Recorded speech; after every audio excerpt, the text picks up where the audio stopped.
Okay, back with a single B1.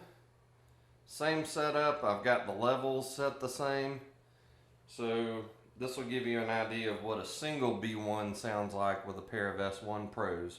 Again, the crossover point is 100 Hertz.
Back down to sort of a mid-range, mid-level.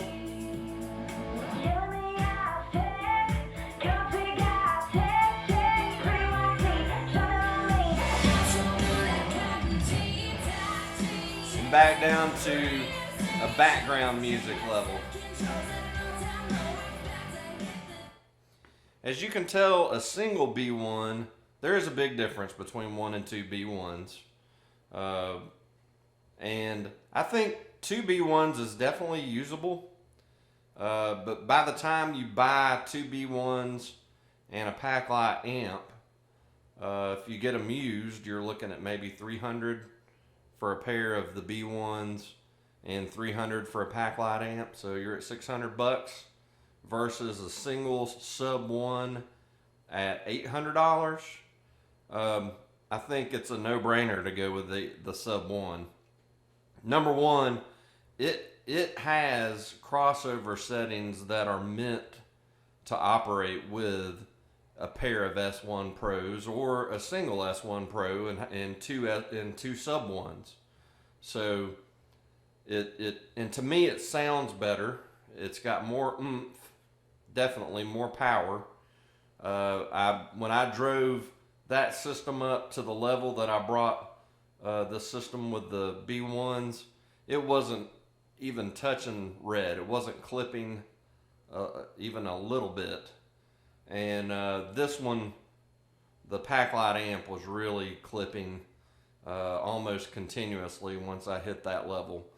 And then on top of that, I don't know what it is about the sub 1 versus 1 B1, but I can't tell a difference carrying the two. I know the sub 1 is 35 pounds, the B1 is 26. The B1 may be slightly wider.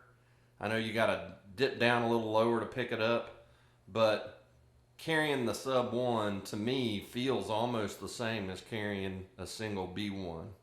So anyway, 110% recommending the Sub 1 with a pair of S1 Pros for the ultimate in a small compact three-way PA system.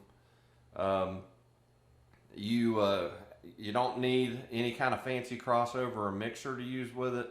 Just a standard little Behringer mixer or one of Bose's mixers, or any kind of mixer you want to use. A wireless tablet mixer, such as the Midas MR12.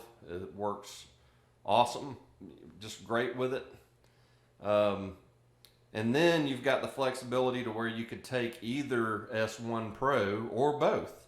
If you were doing, say, a really small party and needed background music, or a single one for a wedding with a little wireless mic just for ceremony music, and you don't need any kind of power for them. You can charge them up and go, and then pair that sub with them if you want to do a dance afterwards or a reception of some sort. So 2 thumbs up. I'd give 4 if I had 4 thumbs. So anyway, this is James Bales with Best Pro Audio. Thanks for tuning in, and I hope this was helpful. Thanks.